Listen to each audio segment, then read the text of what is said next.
Shorthand Politics. What's up, everybody? Greg again with Shorthand Politics. So today we're going to talk about the Socialist Calculation Problem. Quick definition, yo.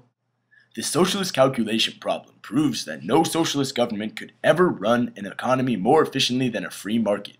A governmentally run economy could only be more efficient than the free market if it was run by bureaucratic gods. Seeing this is not the case, a free market is the most efficient form of government. But before we get into that, let's get nerded out for a little while and talk about some things that have been happening in the economy. For example, recently a bunch of big companies have been receiving bailout money from the government. AIG City GM. Now just to give you an example of what that's like, let's bust into a quick analogy. It would be the equivalent of you failing a class, but you give your teacher an apple on the first day of class and Mama's homemade peanut brittle every Christmas. And so she feels bad and decides to give you an A anyways. Pretty awesome, right? But now let's take a closer look. You're the school nerd. It's been 1 week since you looked at me. And Guy Smiley's the school jock. You both failed the course because you misallocated your time. You've been playing way too many video games,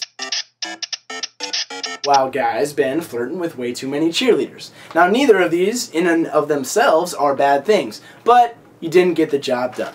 Now since Guy's a pretty popular and pretty important dude, aka his mama's peanut brittle's better than your mama's peanut brittle, the teacher decides to bail him out and give him an A. You on the other hand are forced to look on in disgust and fail the course.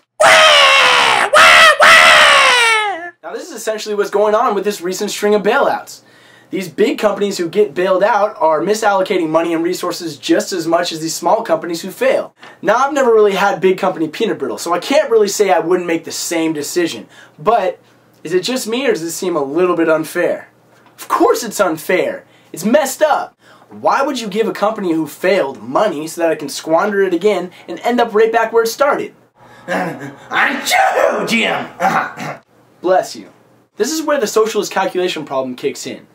Government regulators keep on sticking their noses in places where they should just keep out. If a company fails, it was obviously doing something wrong, or was creating a good which the economy deemed not worthy. Let that company go under in the hopes that those resources which were once being misallocated can become recirculated back into the economy, where good functioning companies can then access those resources and continue providing worthwhile goods and services. Now this is another thing to think about next time you vote. Do you really want a candidate in office who's going to bail out corrupt companies with your hard-earned money? Till next time, this is Greg with Shorthand Politics, and I'm signing out.